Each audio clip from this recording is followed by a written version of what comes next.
I have a confession to make this morning.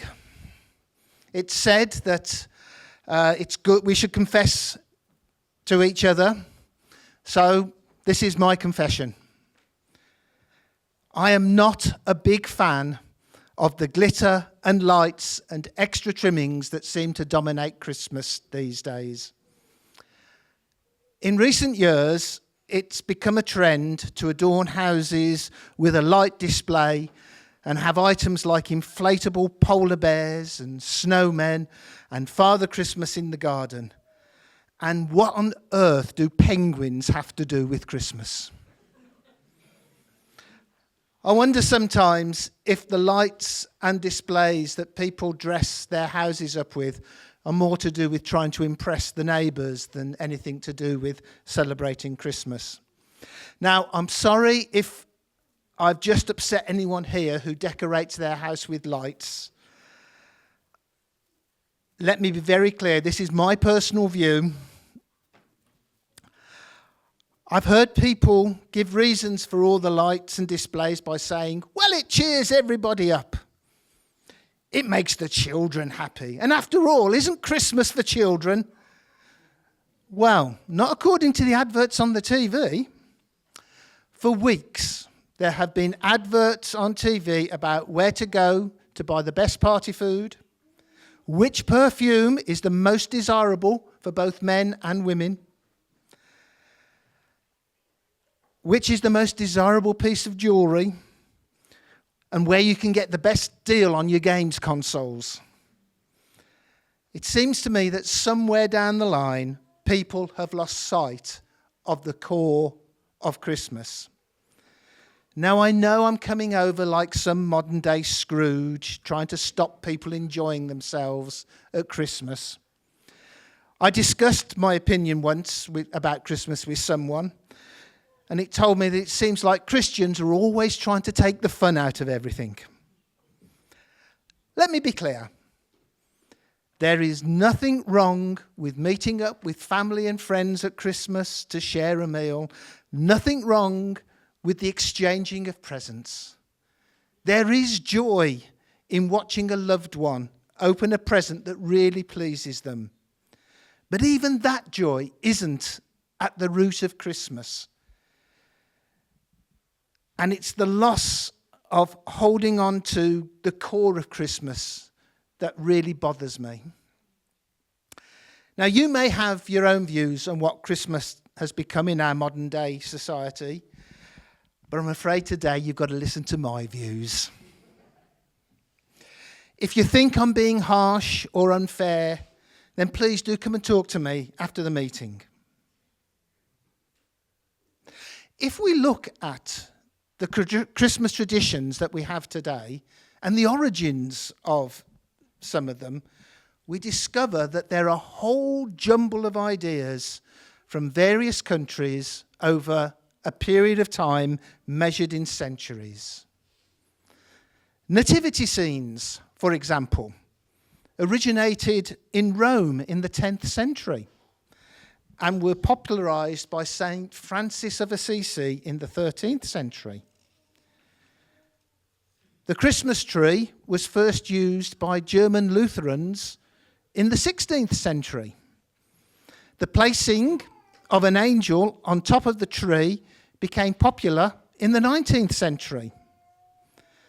The Christmas tree was introduced into Britain by Queen Charlotte, who was the wife of George III, around 1800, and then more successfully by Prince Albert, who was the husband of Queen Victoria. He was from Saxe-Coburg, an area that became part of the Germany we know today. And when he married Queen Victoria, he brought these traditions with him. And of course, the influence of the royal family being what it was at the time, many people in society copied them. Charles Dickens has a lot to answer for with his book A Christmas Carol. And Christmas cards first commercially available in London in 1843. A special Christmas family meal has been a tradition for centuries, but it varies from place to place. Some places have their meal on Christmas Eve, like Sicily, where 12 different kinds of fish are eaten. In this country, it's turkey or goose, predominantly turkey. In Sweden, ham, meatballs and herrings play a predominant role. The giving of gifts, of course, are associated with the gifts given by the Magi. But they are also now associated with St. Nicholas, who was the model for the figure we have today of the person we call Santa Claus or Father Christmas. But for a long time, Santa Claus and Father Christmas were two different figures. The name Santa Claus was derived from the Dutch name Sinterklaas for St. Nicholas. Was taken to America by Dutch settlers, where it evolved into Santa Claus. Father Christmas, on the other hand, was an Old English personification of Christmas, who first appeared as a jolly bearded man in green and was associated with merrymaking and drunkenness. His image was given a makeover in the 19th century to bring it into line with Santa Claus. And the modern image in the red suit, the white beard, the reindeer was solidified in the 1930s by cartoonists, again in America, and advertising campaigns, most notably Coca-Cola. In other countries, figures who are associated with the giving of gifts include Père Noël, Saint Basil, the Christkindl, Kris Kringle, and apparently in Scandinavia, the figure giving gifts is a tomte, which is sometimes depicted as a gnome. So you see, all of the traditions at Christmas have a wide variety of origins, vary greatly from country to country, and are not always what we think. And while we're looking at the origins of Christmas and all the stuff and fluff and everything around it, let's remember that 25th of December is not the birth date of Jesus. It's best described as the official birthday of Jesus. In fact, nobody knows for certain the time of year when Jesus was born, or even exactly what year it was. Most scholars suggest it was mid to late September, sometime between 4 to 6 BC. Remembering birthdays was not something celebrated in the society of 2,000 years ago. 25th of December was a date chosen by the church in the 4th century as it's a convenient date to remember the birth of Christ. It was an existing festival that was taken over to become Christmas Day. And of course, the Christmas depictions we have today on the cards some of them have little or no connection with the birth of Christ. It was cold at night, certainly, but there wasn't any snow. I don't know if the Magi wore red clothes, but I bet none of them rode a sleigh pulled by a reindeer. This stable is brilliant. I say that as somebody who could not even contemplate building something like this. But unfortunately, that's not the kind of stable that Jesus was born in. The stable was more like a cave, and I'll come back to more of that in a moment. Certainly, it didn't have flashing lights around it like some depictions I've seen. And neither were the penguins present. It seems sometimes that the events of Christmas are taken and twisted to make pretty cards or used as a reason to decorate the house. Hasn't always been like this. Back in 1642, a civil war broke out in this country, which lasted several years and resulted in the overthrow of the monarchy. And this was less than 40 years after the death of Queen Elizabeth I.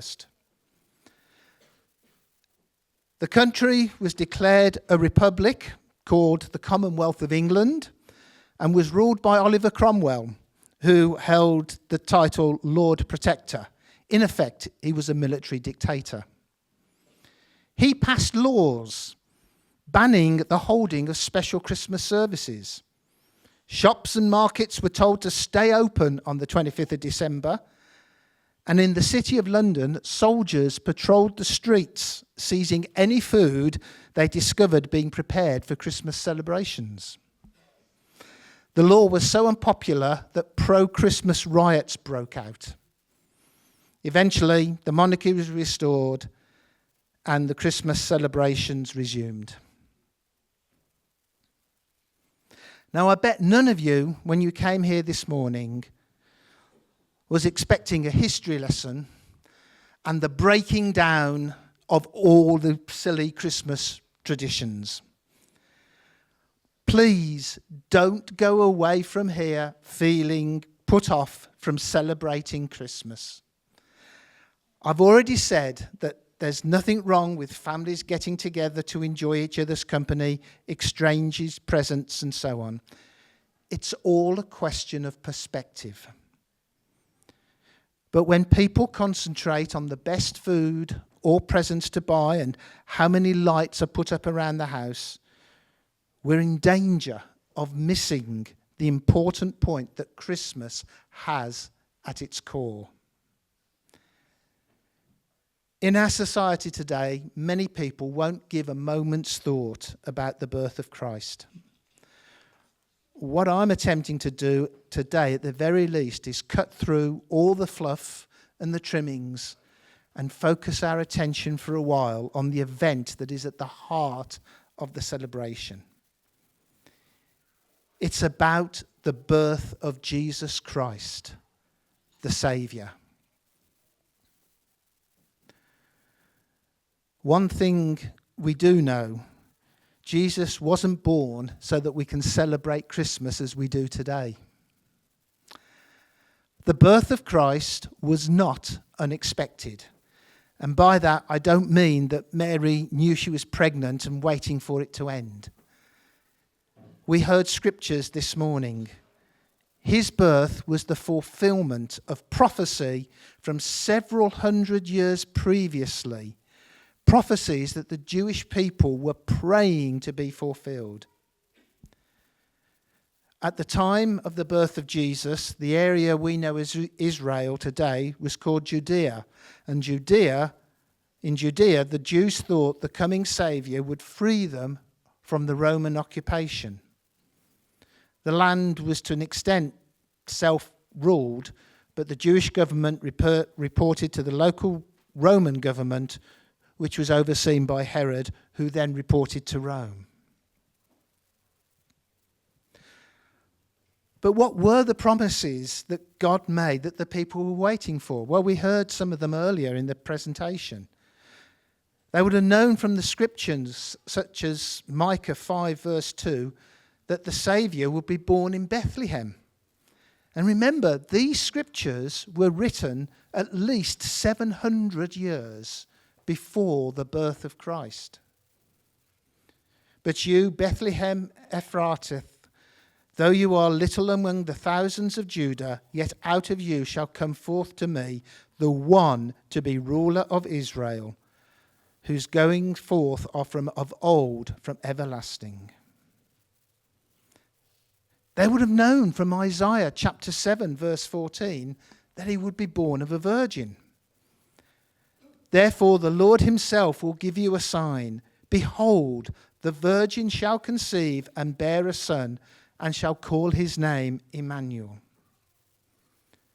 They would have known from Isaiah 9, verse 7, that the Saviour would be the heir to David's throne.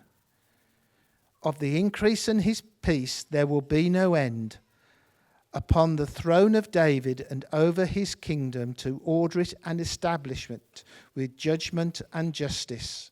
From that time forward, even forever, the zeal of the Lord will perform this. Isaiah 11 verse 2 speaks of him having the spirit of wisdom and understanding, a spirit of counsel and power and knowledge. Again, Isaiah was someone who lived over 700 years. I can't stress this enough. 700 years before the birth of Christ. We get impatient if the Lord doesn't answer our prayers within a day. These people were waiting over centuries for the fulfillment of God's prophecies.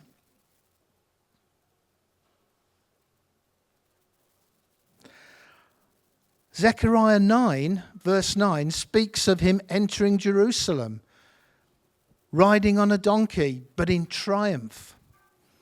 Again, these words were written over 500 years before the birth of Christ. Rejoice greatly, O daughter of Zion. Shout, O daughter of Jerusalem. Behold, your king is coming to you. He is just and having salvation, lowly and riding on a donkey, a colt, the foal of a donkey. Who wouldn't want this person who was promised as their leader?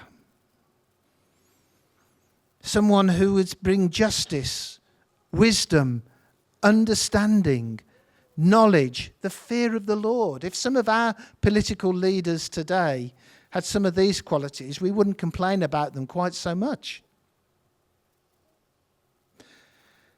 Probably most people at the time were looking for the Saviour to be a mighty leader, a military hero. Maybe they ignored the scriptures about him being shunned and humiliated. I mean, we're all guilty of picking and choosing scriptures to suit ourselves. Jesus was born to fulfill the prophecies, certainly, but not in the way that the people are expecting. The reality of his birth was something different to that which could be expected of a king. We saw a depiction of it earlier.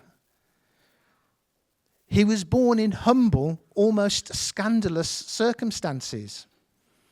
Mary, who was most likely still a teenager, was betrothed to Jesus. This was more than an engagement. It's a formal, binding contract that can only be dissolved through another legal agreement. But it's not actually marriage yet.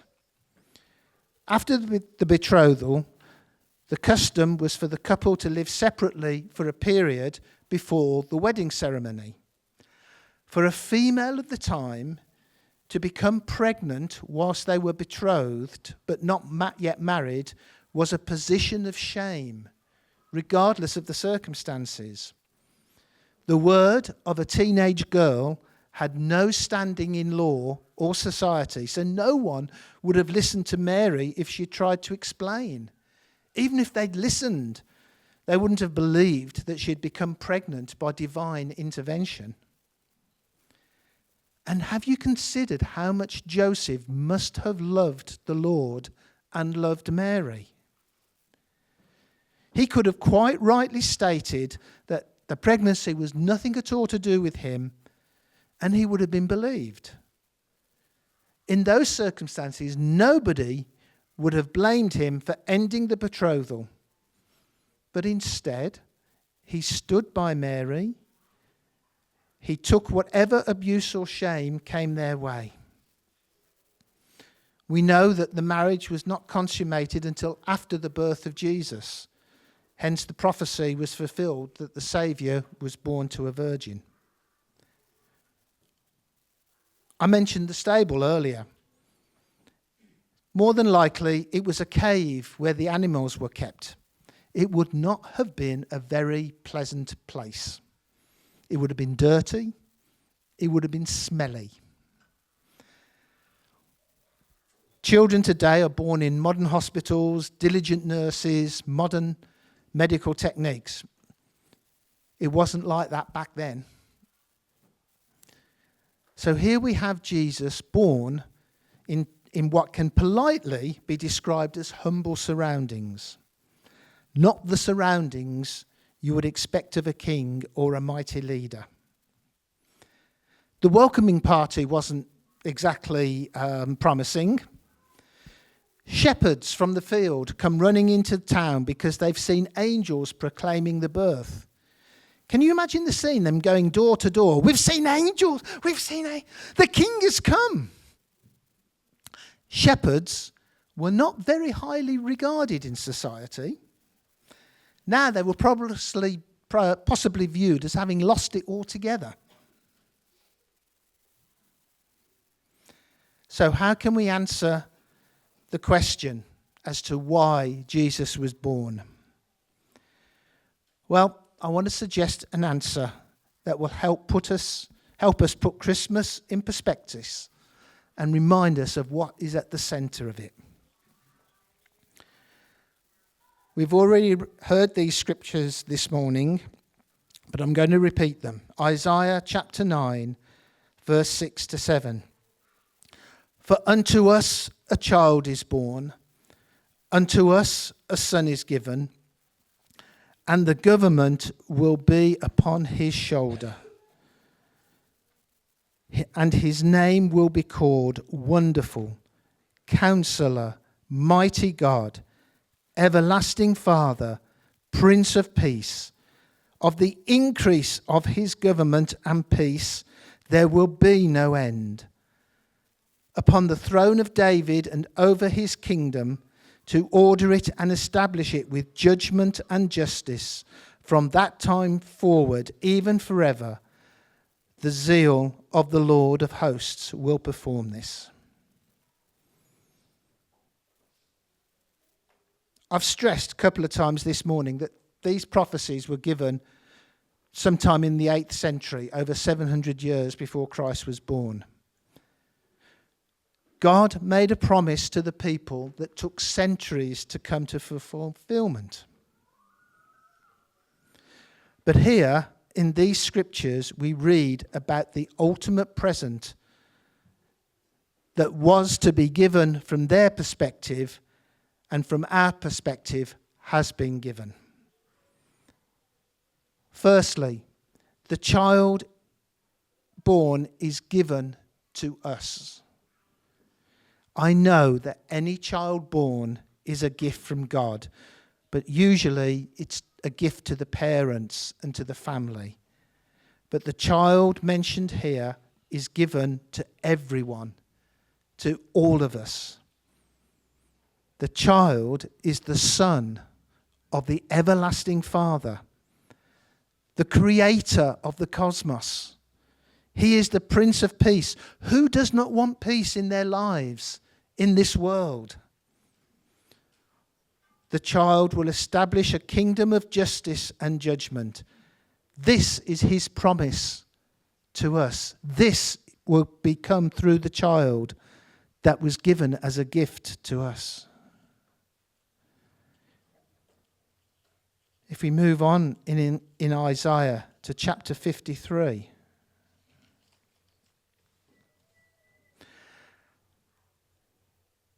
Who has believed our report? And to whom has the arm of the Lord been revealed? For he shall grow up before him as a tender plant, and as a root out of dry ground.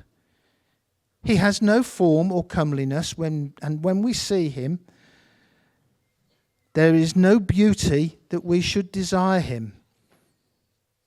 He is despised and rejected by men, a man of sorrows and acquainted with grief, and we hid, as it were, our faces from him. He was despised, and we did not esteem him. Surely he has borne our griefs and carried our sorrows. Yet we esteem him stricken, smitten by God, and afflicted. But he was wounded for our transgressions.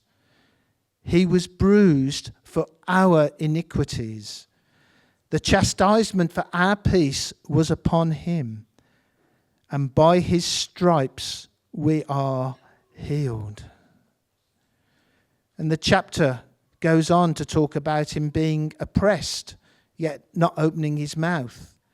led as a lamb to the slaughter, taken from prison, cut off from the land of the living. For the transgressions of my people he was stricken.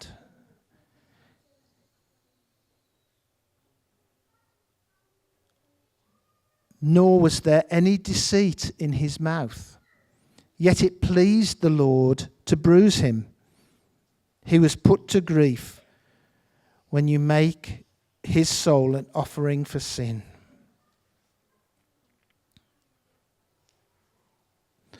Verse 2 of chapter 53 of Isaiah tells us he has no beauty that we should desire him. He'll be an ordinary man. Verse 3 tells us about his popularity, despised and rejected by men.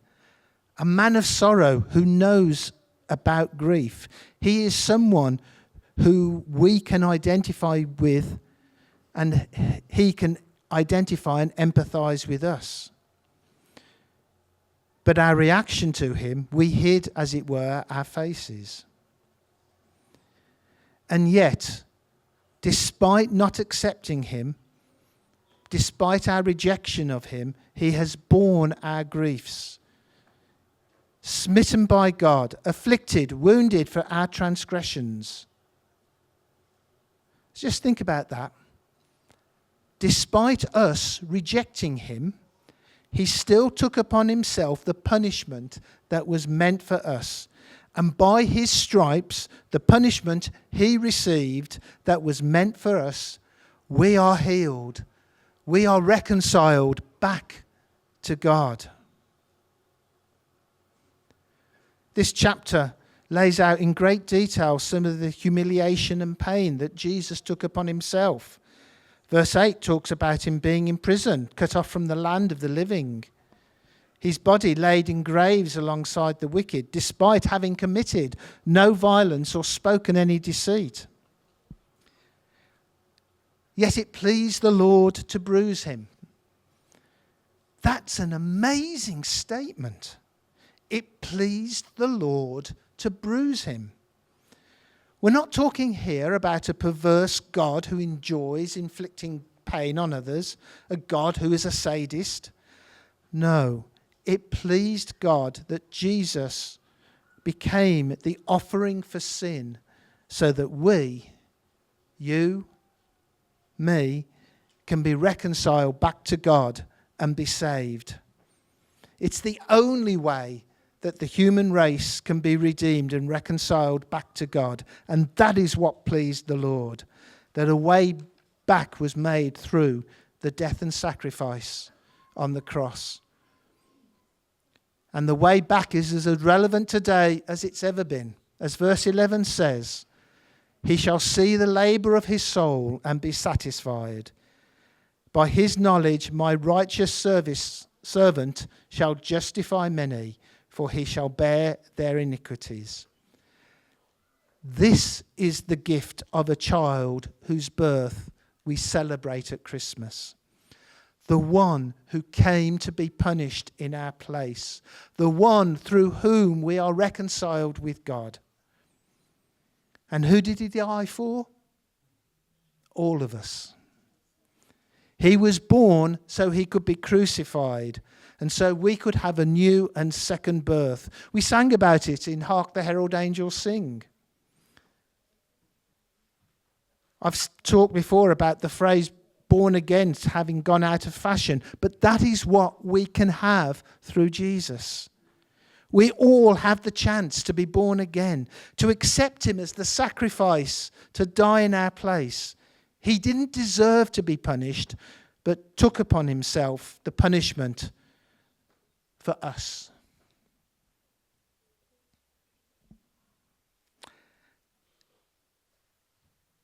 As we leave here this morning, I do hope that all of us are going to enjoy Christmas, the time with family, the time of joy, giving, receiving presents.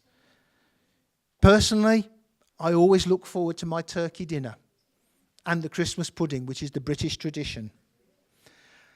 But for the few moments we have remaining here, let us remember why he was born and carry that reminder with us. As we sang earlier in the carol, Jesus was born that man no more should die. Now, I don't want anyone to go out of here this morning feeling downcast because of anything that I've said. I want us to go out rejoicing at the birth of Jesus, the gift that has been made for all of us. So to finish, I've got a song for us to play on video. The words will come up on the screen as the song plays. It's a song of praise. It takes some of the scriptures that we've been looking at this morning. It's a song to focus our hearts on the core of Christmas and keep that focus at the centre. May God bless you and your family this Christmas time.